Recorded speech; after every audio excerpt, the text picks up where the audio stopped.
வீடியோவானுக்கு உங்களை நாங்கள் வெல்கம் பண்ணுறோம். இன்றைக்கு சாமி பிடிகை செய்கிற விதம் நான் சொல்லி தரணும். முடியும். இது சாமி அரிசி.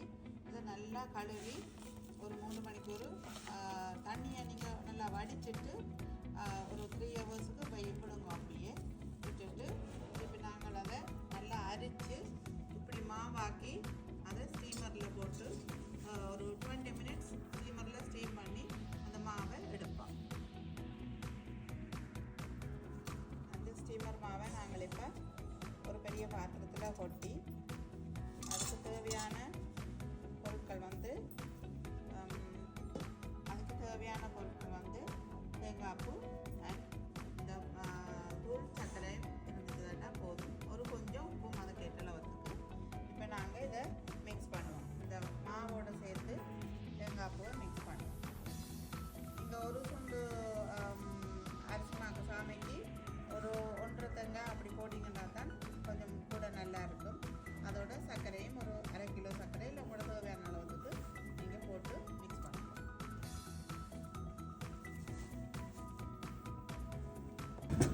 இதுக்கு உப்பு நீங்கள் நல்ல அளவாக பார்த்து போடுங்க. ஏன்னா ஸ்வீட்ன்றபடியாக உப்பு நான் நல்லா குறைச்சி தான் போடுறேன்.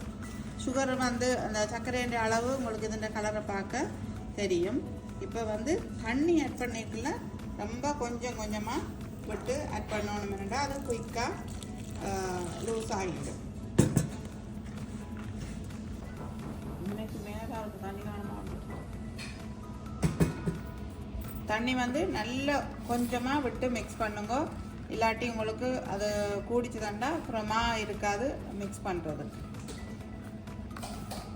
இப்போ நாங்கள் அந்த பதத்துக்கு இங்கே இப்படி பார்க்கல உங்களுக்கு பிடிக்கிற பதத்துக்கு வந்துட்டுது. உங்களோட கை களவாக பிடிச்சி ஸ்டீமரில் வச்சு அவிச்சிங்கண்டா கொழுக்கட்டை ரெடி.